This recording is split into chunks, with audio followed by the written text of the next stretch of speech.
नमस्कार। सत्य हिंदी में आपका स्वागत है। मैं हूं प्रभाकर मणि तिवारी। पूर्वोत्तर राज्य मणिपुर में यूं तो एक ही सीट है, लेकिन यहां लंबे समय से मैतेई और कुकी समुदाय के बीच जारी जातीय हिंसा में राज्य में सत्तारूढ़ भाजपा फंसी हुई नजर आ रही है। इसलिए यह सीट बेहद अहम हो गई है। इस बार मैतेई समुदाय भी नाराज है सरकार से और बीजेपी से, और केंद्र सरकार से भी नाराज है, और कुकी में भी नाराजगी उतनी ही ज्यादा है।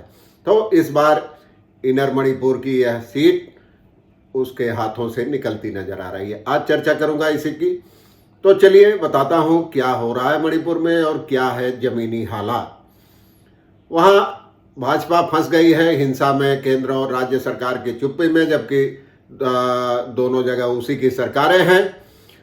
और इसकी अहमियत इसलिए काफी बढ़ गई है। कांग्रेस को यहां अपनी जीत नजर आ रही है। स्थानीय लोगों में भारी नाराजगी है। पार्टी के नेता हालांकि यहां जीत के दावे कर रहे हैं, लेकिन उसके हाथों से इस बार सीट और पैरों तले की जमीन खिसकी हुई नजर आ रही है। राज्य के 58,000 से ज्यादा लोग बीते करीब 11.5 महीनों से अब भी स्थानीय अलग अलग इलाकों में बने राहत शिविरों में रह रहे हैं।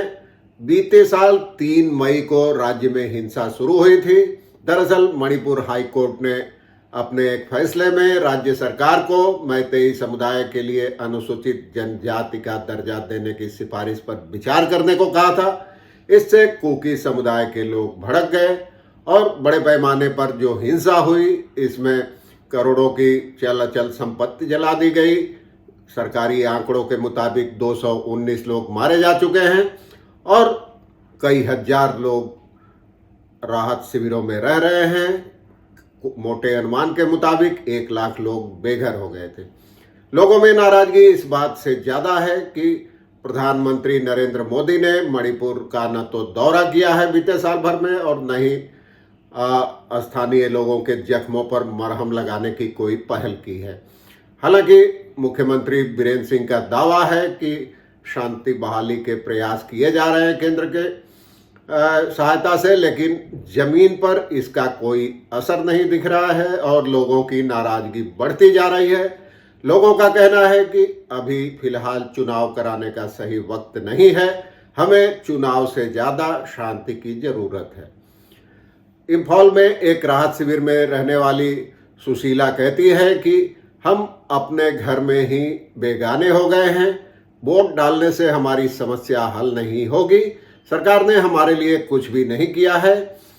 केंद्र ने जब इतने दिनों तक राज्य के लोगों के बारे में कुछ नहीं सोचा, तो इस समय भी चुनाव नहीं कराना चाहिए था। हमें चुनाव नहीं, शांति और सुरक्षा की जरूरत है। मणिपुर में अब इस संघर्ष को 1 साल होने जा रहा है और राज्य में जो असामान्य हालत है, इसी कारण यहाँ 2 सीटें हैं, इनर मणिपुर और आउटर मणिपुर, और इनमें 2 चरणों में चुनाव कराए जाएंगे। पहले चरण में इनर मणिपुर सीट के लिए मतदान होगा और आउटर मणिपुर सीट के कुछ हिस्सों पर भी मतदान होगा। फिर दूसरे चरण में 26 अप्रैल को आउटर मणिपुर की कुछ सीटों के लिए मतदान कराए जाएंगे। मणिपुर में विपक्षी खेमे में भी चुनाव को लेकर काफी आतंक का माहौल है। लोग चुनाव नहीं चाहते और कांग्रेस की एक चुनावी सभा में भी बीते सप्ताह कुछ हथियारबंद लोगों ने फायरिंग शुरू की थी। उसमें 3 लोग घायल हो गए थे। उसके बाद पार्टी ने केंद्रीय चुनाव आयोग से सुरक्षा मजबूत करने की मांग की है घाटी में, और प्रदेश कांग्रेस अध्यक्ष मेघचंद्र का कहना है कि मणिपुर में मौजूदा हालात में शांति से चुनाव हो पाना मुश्किल है, क्योंकि राज्य में कानून व्यवस्था पूरी तरह ढह चुकी है और यह डबल इंजन सरकार की नाकामी है। उनका सवाल था कि मौजूदा माहौल में अगर उम्मीदवार अपने वोटरों तक ही नहीं पहुंच सकेगा तो मुक्त और निष्पक्ष चुनाव कैसे संभव है। हालांकि वे दोनों सीटों पर पार्टी की जीत का दावा कर रहे हैं और मणिपुर के स्थानीय लोग भी फिलहाल चुनाव नहीं चाहते। दिल्ली स्थित मैतेई संगठन मैतेई समन्वय समिति ने मुख्य चुनाव आयुक्त और मुख्य न्यायाधीश को पत्र भेजकर मणिपुर में लोकसभा चुनाव स्थगित करने की मांग की है। मणिपुर मुस्लिम ऑनलाइन फोरम के अध्यक्ष रईस अहमद भी कहते हैं कि राज्य में हिंसा खत्म होने के बाद ही चुनाव कराया जाना चाहिए था। राज्य की इन दोनों सीटों पर करीब 1.5 लाख मुस्लिम वोटर हैं और सबसे मुश्किल हैं वो छात्र जिन्होंने अभी पढ़ाई जिनकी डिस्टर्ब हो गई है। और हिंसा शुरू होने के पहले मणिपुर यूनिवर्सिटी में कुकी और मैतेई समुदाय के छात्र एक साथ पढ़ते थे, लेकिन 3 मई के बाद वो भी 2 गुटों में बंट गए। अब कुछ छात्रों ने केरल की कन्नूर यूनिवर्सिटी में दाखिला लिया है, कई और छात्र अलग अलग राज्यों में पढ़ने गए हैं और ऐसे करीब 3000 छात्र हैं जिनका भविष्य अधर में है। इसलिए ओनियम सिंह जो राहत शिविर में रहते हैं वो कहते हैं कि हमारा भविष्य अंधकारमय है, अब अगली पीढ़ी का भविष्य भी अंधकारमय हो रहा है और इसके लिए राज्य और केंद्र सरकार ही जिम्मेदार है, क्योंकि कई छात्रों को अब तक मणिपुर यूनिवर्सिटी से अपनी मार्कशीट तक नहीं मिली है ताकि वो बाहर दूसरे कॉलेजों या विश्वविद्यालयों में दाखिला करा सकें। ये परेशानी जैसा कि मैंने आपको बताया करीब 3000 छात्रों की है और पढ़ाई ठीक नहीं हो पाती। कुछ जगह ऑनलाइन कक्षाएं शुरू हो रही है लेकिन इंटरनेट की दिक्कत है। आप जानते हैं हिंसा शुरू होने के बाद राज्य में कई बार इंटरनेट पर पाबंदी लगाई जा चुकी है, इसलिए ऑनलाइन पढ़ाई भी मुमकिन नहीं हो पा रही है।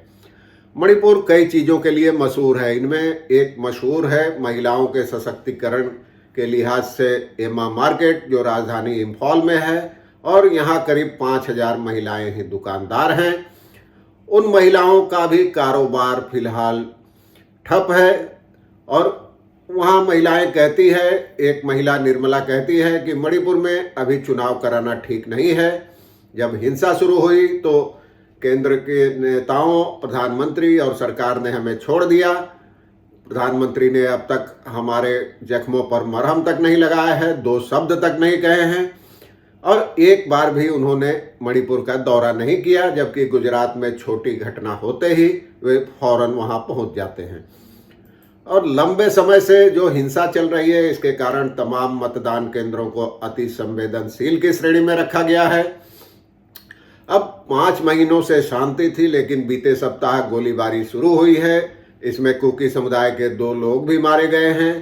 तो मैतेई हो या कुकी, लोगों की नाराजगी इस बात पर ज्यादा है कि प्रधानमंत्री नरेंद्र मोदी ने न तो राज्य का दौरा किया है, न इस हिंसा पर कोई टिप्पणी की है। लोकसभा चुनाव के दौरान भी उन्होंने मणिपुर का दौरा नहीं किया और फिलहाल आगे भी ऐसी कोई योजना नहीं है। केंद्रीय गृह मंत्री अमित शाह जरूर करीब 11 महीने बाद मणिपुर में एक चुनावी सभा को संबोधित करने पहुंचे थे, लेकिन उन्होंने भी ऐसा कुछ नहीं कहा जिससे पीड़ितों को राहत मिल सके। यही जो लंबे समय जारी हिंसा के कारण इसके बावजूद भाजपा इनर मणिपुर सीट पर जीत के दावे जरूर कर रही है। उसने पिछली बार के विजेता जो हैं उन्हीं को यहाँ चुनाव में उतारा है, लेकिन भाजपा के नेता भी अनौपचारिक बातचीत में मानते हैं कि इस बार जीत की राह आसान नहीं होगी। यही हिंसा इस बार राज्य में चुनाव का सबसे बड़ा मुद्दा भी है। इसके अलावा हिंसा के कारण लोगों का विस्थापन और कुकी उग्रवादी संगठनों के खिलाफ अभियान रोकने पर हुआ समझौता भी प्रमुख मुद्दा है। सत्तारूढ़ भाजपा म्यांमार से होने वाली घुसपैठ को हिंसा के लिए जिम्मेदार ठहरा रही है और विपक्षी दल इस हिंसा के लिए सरकार और भाजपा को। बीजेपी ने पिछली बार इनर मणिपुर सीट जीती थी, लेकिन आदिवासी बहुल जहां नागा और कुकी लोग ज़्यादा हैं वहां आउटर मणिपुर सीट उसने अपने सहयोगी एनडीए के नागा पीपुल्स फ्रंट यानी एनपीएफ को दे दी है। पिछली बार भी वहां एनपीएफ उम्मीदवार की ही जीत हुई थी और इस बार भाजपा ने लोगों की नाराजगी को ध्यान में रखते हुए इनर मणिपुर सीट पर भी पिछली बार के विजेता उम्मीदवार को बदल दिया है। पिछली बार डॉक्टर राजकुमार सिंह जीते थे, इस बार राज्य सरकार के एक मंत्री टी बसंत कुमार सिंह को मैदान में उतारा गया है और बीजेपी के सहयोगी एनपीएफ ने आउटर मणिपुर सीट पर भारतीय राजस्व सेवा के पूर्व अधिकारी के टिमोथी झिमिक को उम्मीदवार बनाया है। कांग्रेस ने इनर मणिपुर सीट पर जेएनयू के प्रोफेसर ए बिमल अकोइजम और आउटर मणिपुर सीट पर पूर्व विधायक अल्फ्रेड कांगम आर्थर को मैदान में उतारा है। कुकी समुदाय ने तो पहले ही चुनाव में शामिल नहीं होने का ऐलान कर दिया था, इसलिए इस समुदाय के किसी भी नेता ने नामांकन दाखिल नहीं किया है। कुकी संगठन इंडिजिनियस ट्राइबल लीडर्स फोरम के अध्यक्ष पी हाउकीप ने एक बयान में कहा है कि समुदाय के लोगों को अपने मताधिकार का इस्तेमाल जरूर करना चाहिए, लेकिन हमने पहले ही चुनाव नहीं लड़ने का फैसला किया था। उनका कहना था कि इस समुदाय के लिए अलग स्वायत्त क्षेत्र की मांग पूरी नहीं होने तक मणिपुर की समस्या का समाधान संभव नहीं है। मणिपुर एक ऐसा राज्य है जहां मतदान का औसत हमेशा ऊंचा रहा है काफ़ी।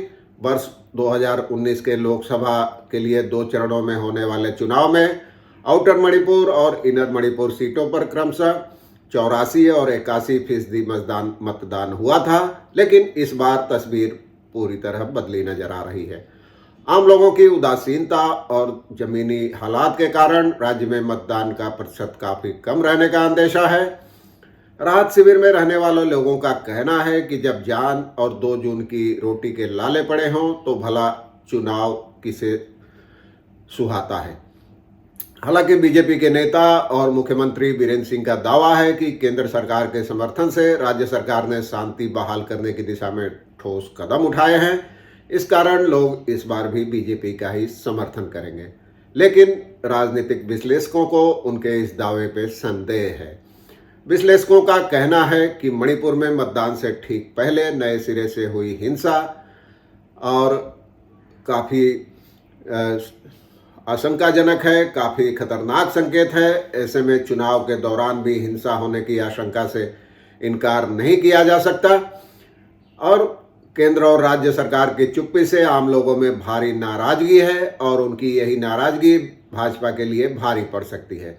दूसरी ओर कांग्रेस इस नाराजगी को अपने सियासी हित में भुनाने का प्रयास कर रही है।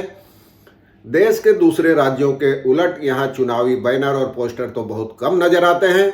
उनकी बजाय जगह जगह अवैध हथियारों को लौटाने के लिए लगे ड्रॉप बॉक्स और उन पर अंग्रेजी और स्थानीय भाषा में हथियारों को लौटाने की अपील लिखी नजर आती है। बीते साल शुरू हुई हिंसा के बाद मैतेई और कुकी संगठनों ने पुलिस थानों और दूसरी सरकारी जगहों से भारी तादाद में हथियार लूट लिए थे।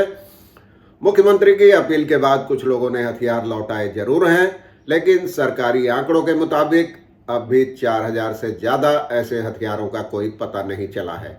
सुरक्षा एजेंसियों को डर है कि इन हथियारों का इस्तेमाल मतदान के दौरान हो सकता है।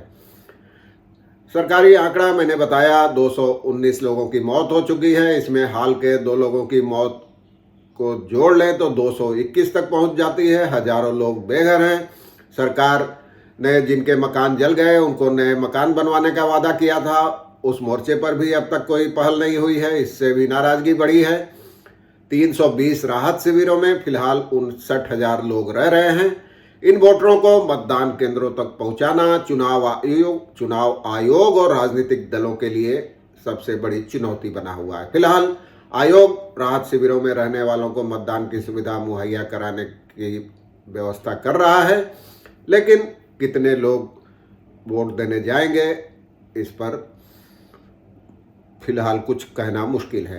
राज्य में चुनाव के शांतिपूर्ण आयोजन के लिए केंद्रीय बलों की 200 से ज़्यादा कंपनियां तैनात की गई है और पूरे राज्य को रेड अलर्ट पर रखा गया है।